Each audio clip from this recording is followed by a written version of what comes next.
Je vous propose d'attaquer directement par un troisième témoignage de la journée.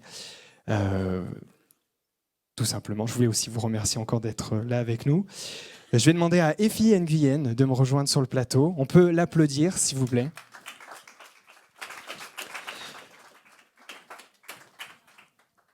Merci Effie d'être avec nous. Merci de m'avoir invité. On va démarrer directement. Vous êtes CEO de SkyMab Biotherapeutics. Vous avez un doctorat de pharmacie. Vous avez multiplié les expériences hors de la recherche. Vous avez multiplié les expériences dans l'industrie. Je voulais démarrer ce petit interview pour d'abord prendre le temps de mieux vous connaître. Je voulais vous savoir un peu, si vous pourriez nous partager avec vous un peu ce quelques parcours qui vous a amené aujourd'hui jusqu'à SkyMab Biotherapeutics et notamment, surtout, quelles ont été ces expériences qui ont pu être déterminantes dans votre arrivée aujourd'hui jusqu'à nous sur ce plateau. Écoutez, vous l'avez dit, je suis pharmacien, mais j'ai une carrière dans l'industrie pharmaceutique auprès d'un groupe américain où j'ai fait du réglementaire et du marketing. Et après, j'ai basculé en banque d'investissement où j'ai participé à la valorisation, l'évaluation aussi de deals, principalement dans les sciences de la vie et dans les biotech. Et donc, pour dire si ce parcours-là peut expliquer d'une manière comme une autre là où j'en suis, c'est que je dirais que dans l'industrie pharma, j'ai été beaucoup impliquée dans les maladies orphelines. Et dans les maladies orphelines, ils ne sont pas que orphelins de médicaments, ils sont aussi orphelins de tout un dispositif de déploiement. Et il faut quelque part très probablement avoir un esprit, un mindset d'entrepreneuriat déjà pour tout construire de A à Z. Mm-hmm. Je pense que ça m'a beaucoup aidé. Et puis après, en banque d'investissement, j'ai pu côtoyer aussi des dirigeants qui se sont vraiment battus pour valoriser leur projet, leur bébé. J'ai été au plus près, en tout cas, de leurs problématiques et très probablement que ça m'a donné encore une forme d'empathie, aussi beaucoup d'inspiration par rapport à ce que je ne savais pas encore être peut-être les briques fondatrices d'une motivation d'entrepreneuriat. Comme vous me disiez en pré-entretien, vous avez appris aux côtés de CIO et donc ça a été formateur pour vous justement de vivre ces expériences-là. Oui, forcément de travailler avec eux, de construire la valeur, d'aider à les aider à construire la valeur de leur entreprise. Oui, ça m'a aidé aussi à comprendre qui ils étaient, ces hommes, les entrepreneurs qu'ils étaient. Oui. Notamment toutes les compétences qui sont requises aujourd'hui en tant que CEO de SkyMab Biotherapeutics. Oui, je sais pas. Oui, très probablement. Oui. En fait, en tout cas, oui, les entrepreneurs, ils avaient tous quand même des horizons assez divers, avec comme point commun probablement beaucoup de combativité. Super.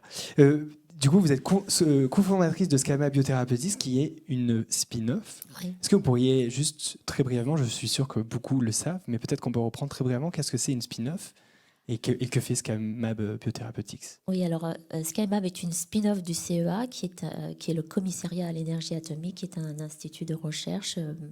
Enfin, ils ont plusieurs sites, mais en l'espèce, il se trouve que c'est à Saclay, pas très loin d'ici. Et la définition même de spin-off, c'est que eh bien, il y a une motivation à valoriser une recherche et à sortir en tout cas l'actif qui sont les brevets dans un véhicule entrepreneurial avec comme spécificité le fait que l'Institut soit partie prenante en tout cas de la cofondation de cette société, puisqu'ils sont actionnaires associés de SkyMab également. Voilà. Et donc particulièrement, qu'est-ce que vous y développez à SkyMab Biotherapeutics? Donc on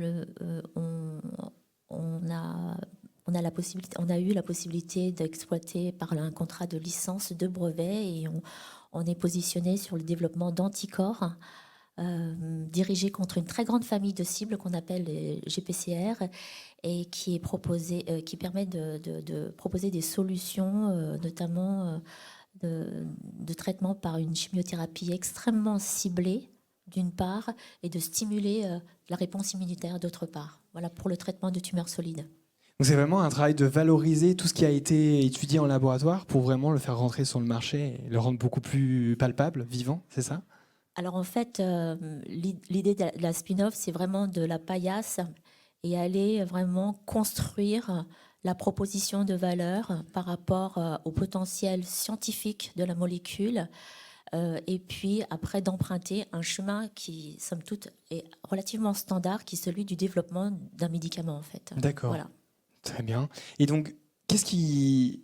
Vous étiez du coup dans l'industrie, à un monde quand même des possibles assez fou. Qu'est-ce qui vous a poussé à sortir de ce confort-là du monde de l'industrie pour vous lancer dans l'entrepreneuriat? Est-ce que c'est une rencontre? Est-ce que c'est...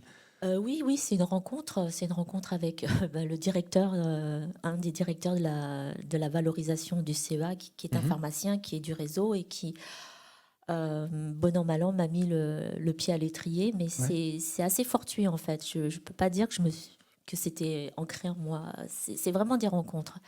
Des rencontres et quelque part, eh bien, l'idée de se dire, bah, OK, on y va, il y a une vraie opportunité. Mais c'est aussi en fait, un projet de famille, hein, parce que créer une start-up, Mais c'est pas que... c'est très exigeant, très engageant. Donc, Vous avez d'ailleurs un mari qui est aussi entrepreneur. ouais, mon mari est aussi Comment ça se passe entrepreneur. alors du coup est-ce qu'il y a un soutien mutuel, une synergie? Oui, Comment ça... complètement. Ouais. Alors, on n'est pas du tout dans le même domaine, mais on se soutient, on échange nos problématiques, parce que l'entrepreneuriat, c'est en fait c'est résoudre une cinquantaine de problèmes par jour, donc qu'il faut résoudre un par un. ouais, voilà, c'est ça.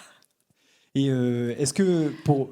Je suis pas sûr que dans la salle et même pour ceux qui nous regardent, tout le monde ait la chance d'avoir une famille aussi composée d'entrepreneurs. Est-ce qu'il y a un point, justement, c'est un certain soutien aussi autour de ces idées-là et d'accompagnement? Est-ce que si, pour ceux qui n'ont pas cette chance-là d'avoir un mari entrepreneur, est-ce que vous auriez quelques recommandations par rapport à comment construire son environnement entrepreneurial? Je dirais d'aller chercher d'une manière comme une autre du mentoring, Ouais. du conseil, pas hésiter à aller voir les gens, solliciter leurs conseils en fait. Les gens, je pense, ont une nature bienveillante à prodiguer des conseils quand on leur demande. Donc, je pense qu'il faut vraiment tisser son réseau, démarrer, et c'est quelque chose qui est au long cours en fait. Donc moi aussi, je sollicite du mentoring et du coaching en fait. Est-ce que, pour vous reparaphraser sur certains échanges qu'on a eus, vous disiez que vous décrivez qu'il y a deux types de douleurs. Est-ce que vous vous souvenez de cette phrase-là? Oui. Parce que je trouvais ça très intéressant, parce que notamment ça montre aussi la motivation et le fait qu'il faut y aller.